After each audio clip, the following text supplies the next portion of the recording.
Hi, I'm Alan Jasanoff. Welcome to my lab at MIT. Our lab works at the interface of neurobiology and bioengineering. And we study the brain like many others because it lies at the nexus of so much of what is important for ourselves as people. The brain is the center of our consciousness. It is the center of our minds.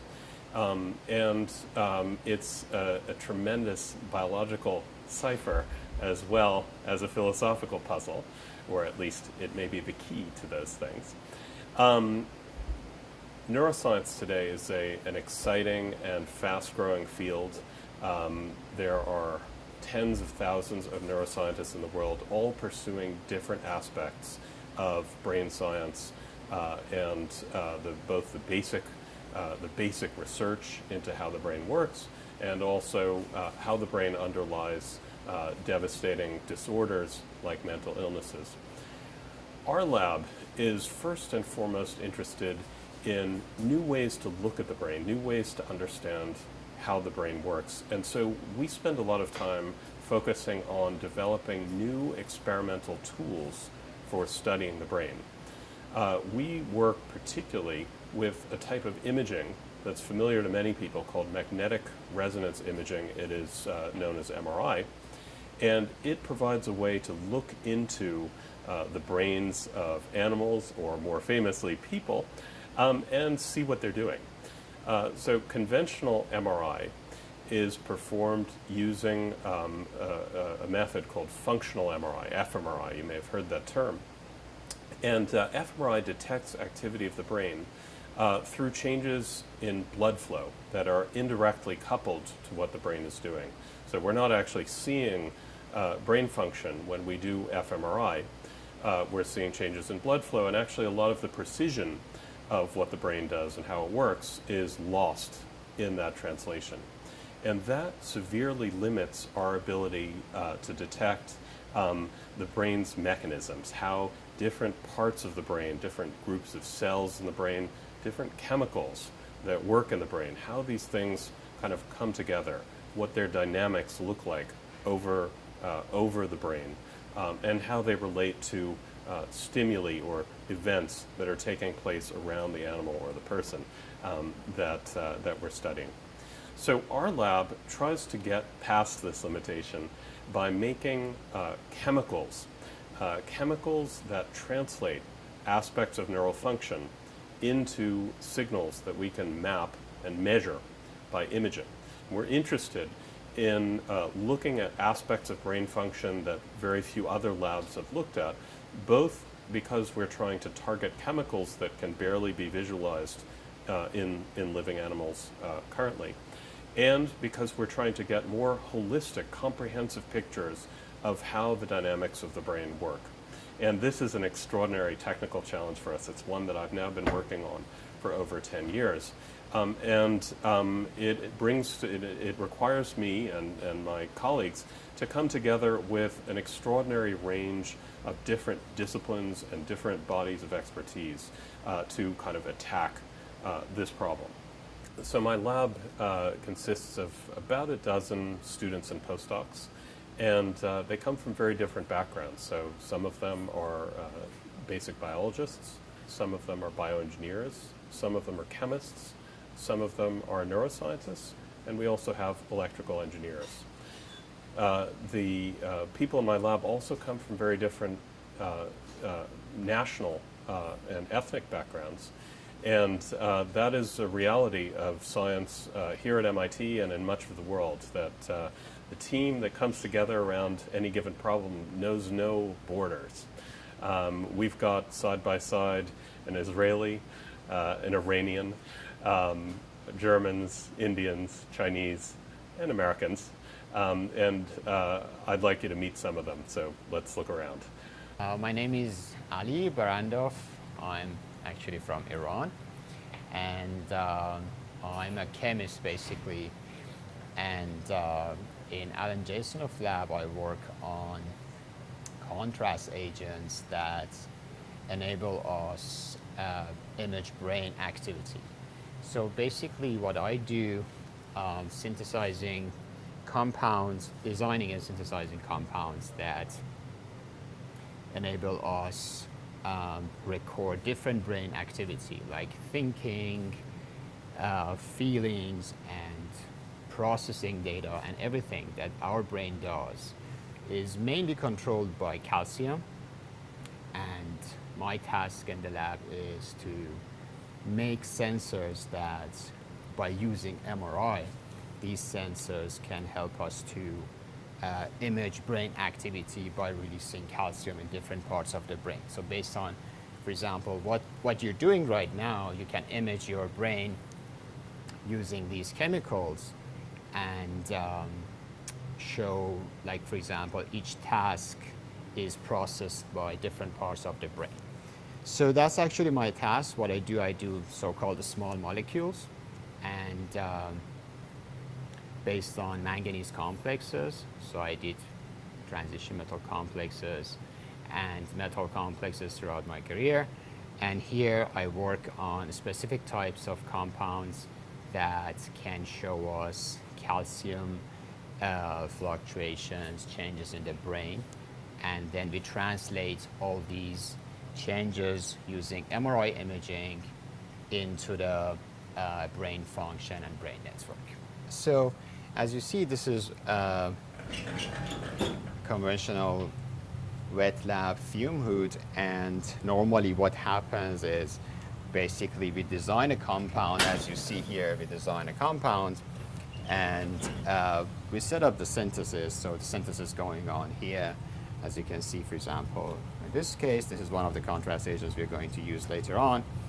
And then the usual process. So it's like synthesizing the compound, some purification. Here, this is something called actual extraction. You just extract different compounds using solvents like water and organic solvents based on the density differences that they have. So you can do the first step of purification, and then the second step of the purification, if it's needed, we do through something like column chromatography and different techniques for purification of the compounds that we can do.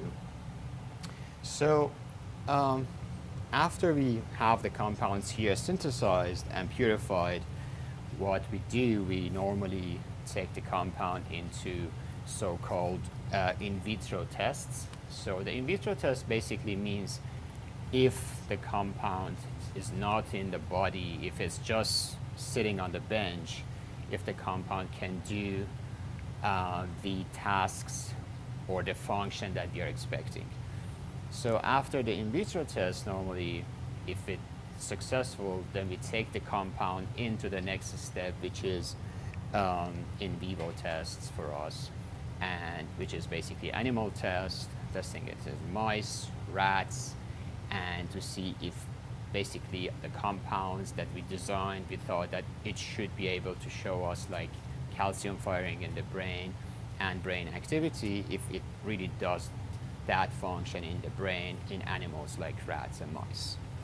And then hopefully if it works there, then we have to take it to the next steps, which is at the end is the human target. So my name is Aviad Chai. I'm currently a research associate here at MIT, and soon I'm going to start my own lab at the University of Wisconsin at Madison.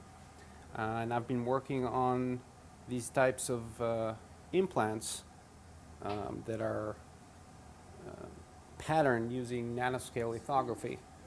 And we study the way these types of implants interact with the cells and how they can convert nerve electrical activity into a magnetic field that we can detect from the outside of the brain. And again, what's interesting about these devices is that they don't require any wires. They are wireless, completely inductively coupled to the big scanner that we use to detect the nerve activity. And it's a field that's starting now, and hopefully we will be able to have very small devices that have a very small footprint, but are able to give us information about brain activity from the outside non-invasively or at a minimally invasive way. These types of devices can detect brain activity that's related to movement. We can also implant them in the periphery and understand how our limbs operate and how the information flow arises between the peripheral nervous system and the central nervous system. So we basically can access any type of or any area where there are neural electrical pulses using these devices that are minimally invasive. You can see that these types of devices are generated on the nanometer scale. So they use very precise patterning technologies so that they can interact with the cells at the cellular level. And the idea is to have these types of devices implanted in the brain and convert the nerve pulses into something that we can detect non-invasively from the outside. Any foreign material will generate some reaction. So our job is to try to make this reaction minimal. So we play around with different materials that the body likes. An example is inert materials like gold and platinum. These are metals that are very stable. They don't react. We also coat these types of devices with polymers that are biologically friendly. So the idea here is really to have a minimally invasive, biologically friendly way to access the brain and access the nervous system. So we're here looking at an MRI scanner, which is one of the key pieces of equipment that my lab uses to study molecular and cellular level processes in the brain. And so many of you have probably seen MRI scanners before. You know that they look like donuts, like most medical imaging devices. And the donut, in the case of an MRI scanner, is a big magnet. The hole in the middle of the donut is where the person, or in our case, animal, goes in order to get scanned. And I don't know if you can see the hole here, but it's about 12 centimeters in diameter, a little too small for you and me. On the other hand, it's about right for a rat, and that's most of what we do our work on. The bulk of the scanner here is actually a big magnet. It's about 20 times more powerful than the kind of magnet you'd find on your fridge. And it allows us to get pretty detailed images of the insides of rats, in particular their brains. You might be annoyed by this sort of whistling sound that goes over and over again. That's good. Get a nice picture. Good enough. Hear it?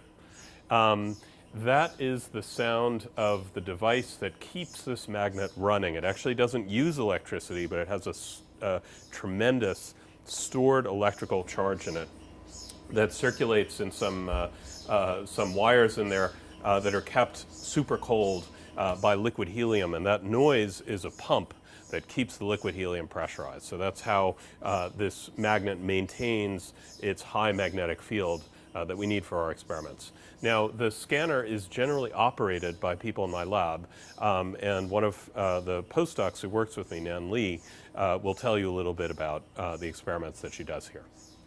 I'm Nan Lee. I'm a research associate in Jasanoff Lab. So my research mainly focuses on in vivo functional molecular MRI. As you might learn from the previous sections, our lab are developing those novel contrast agents that we can study the brain. So for my work, especially, we are testing those novel contrast agents in the real MRI machine, and also we bring those contrast agents for in vivo functional studies. For example, one of my work is to track dopamine as a neurotransmitter, how dopamine is working in the brain. We use in a rat model. In the rat model, we study the rewarding system, which dopamine is highly involved in. As current methods, people can only detect dopamine by electrode or by optical methods. For us, we use our novel contrast agents. In MRI, we can do minimum non-invasively measurements of the whole brain map, and we also get a three-dimensional time dynamics of the dopamine releasement during your task for that brain. Under the activation of their forepaw region, their somatosensory cortex will be activated. And here in the images, we are able to detect increase of the somatosensory cortex MRI signals. While in other brain regions, you just move around in the brain, you won't see any signal changes, which means the brain activation happens in the somatosensory area, and we are able to use MRI to detect it.